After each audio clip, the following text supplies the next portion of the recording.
ایک دفعہ حضرت ابراہیم علیہ السلام سمندر کے کنارے سے گزرے۔ آپ نے ملاحظہ فرمایا کہ وہاں ایک مردار پڑا ہے۔ جب سمندر جوش مار کر اس مردار تک پہنچتا تو مچھلیاں اس کا گوشت کھاتی ہیں۔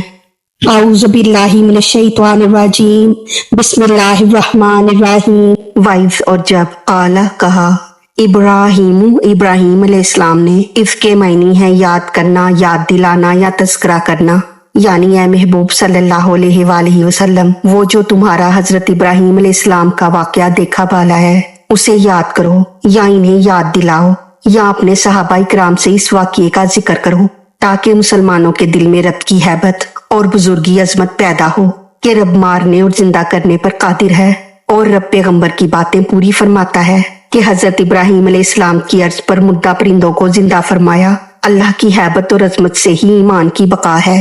یا اے مسلمانوں، اس واقعے کا کبھی کبھی ذکر کیا کرو تاکہ تمہارے ایمان تازہ ہوتے رہیں کہ بزرگوں کی یادگیریں ایمان میں تازگی پیدا کرتی ہیں۔ اس میں اختلاف ہے کہ حضرت ابراہیم علیہ السلام نے یہ دعا کب کی۔ بعض نے فرمایا کہ ایک دفعہ حضرت ابراہیم علیہ السلام سمندر کے کنارے سے گزرے۔ آپ نے ملاحظہ فرمایا کہ وہاں ایک مردار پڑا ہے۔ جب سمندر جوش مار کر اس تک پہنچتا ہے، یعنی اس مردار تک پہنچتا ہے، تو مچھلیاں اس کا گوشت نوچتی ہیں، اور جب سمندر کی لہریں واپس چلی جاتی ہیں تو پرندے اور جانور اسے کھاتے ہیں۔ آپ خیال فرماتے ہیں کہ ایک مردار کتنے پیٹوں میں پہنچا، تو عرض کیا کہ اے مولا، تو ان مختلف جانوروں کے پیٹ سے اسے نکال کر کیسے زندہ فرمائے گا کہ ایک مردار کا گوشت جانور، پرندے اور تیرنے والے جانوروں میں تقسیم ہو گیا، پھر ان مقامات سے کیسے جمع ہوگا؟ نیز ایک ہی جانور کے پیٹ میں سینکڑوں جانوروں کے اجزاء پہنچ جاتے ہیں، اس صورت میں اجزاء جسم کیسے جمع ہوں گے؟ دوسرا قول یہ ہے کہ جب آپ کا مناظرہ نمرود کے ساتھ ہوا اور اس نے ایک قیدی کو موت دی اور ایک قیدی کو معافی دے کر زندہ رکھا، تو آپ نے جواب دیا کہ میرا رب مرے ہوئے کو زندہ فرماتا ہے۔ نمرود بولا، کیا کبھی آپ نے دیکھا ہے؟ تب آپ نے یہ دعا کی کہ آئندہ کبھی کسی بے دین سے ایسا مناظرہ ہو جائے تو آپ موت اور زندہ ہونے کی عینی شہادت دے سکیں۔ ربی، اے رب میرے، ارینی، مجھے دکھا دے۔ رب حق تعالیٰ کی حمد ہے اور دعا کی قبولیت کا ذریعہ بھی ہے۔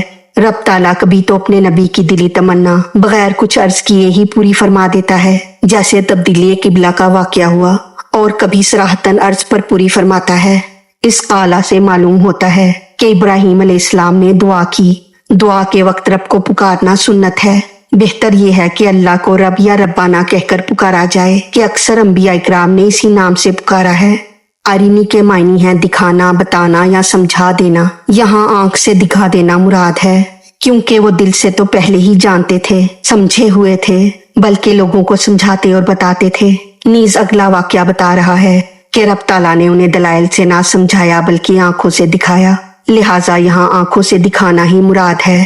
کیفا، کس طرح، توہیل، زندہ کرتا ہے تو، موتا، مردے کو، یعنی اے میرے پالنے والے، تو مردہ زندہ کرنے کی کیفیت مجھے آنکھوں سے دکھا دے۔ خیال رہے کہ آپ نے زندگی اور موت کا سوال نہیں فرمایا کہ تو زندہ کرے گا یا نہیں، بلکہ عرض کیا کہ یہ تو مجھے یقین ہے کہ تو زندہ کرے گا، مگر مجھے دکھا دے کہ کیسے زندہ کرے گا۔ اعلیٰ کہا، یعنی اللہ نے فرمایا، اولم، کیا نہیں، تو امین، تو ایمان لایا۔ یہاں ایمان کے معنی یقین ہے۔ رب نے فرمایا، کیا تمہیں زندگی اور موت کا یقین نہیں ہے؟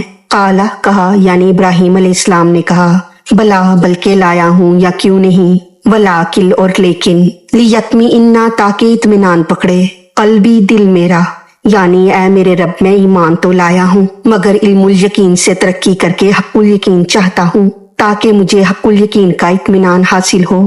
اعلیٰ کہا، یعنی فرمایا اللہ تعالیٰ نے، فخذ، پس پکڑ لے، اربعۃ، 4، من الطیر، پرندوں کو، یعنی رب تعالیٰ نے فرمایا کہ تم 4 پرندے پکڑ لو۔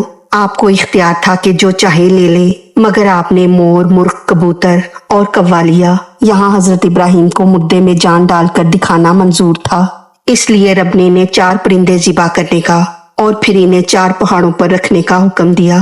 فسرہن، پھر ان کو مانوس کر لے، الیکا، اپنی طرف، یعنی انہیں اپنی طرف مائل کر لو یا انہیں اپنی طرف بلا لو تاکہ تمہیں پہچان رہے کہ تمہارے ہی پرندے زندہ ہوئے ہیں، دوسرے پرندے نہیں آگے۔ یا انہیں ذبح کر لو اور ان کا سر اپنی طرف رکھ لو، یعنی ان سب پرندوں کو جمع کر لو۔ ثم جل، پھر رکھ دے، علا، اوپر، کلی، ہر، جبال، پہاڑ، منہن، ان میں سے،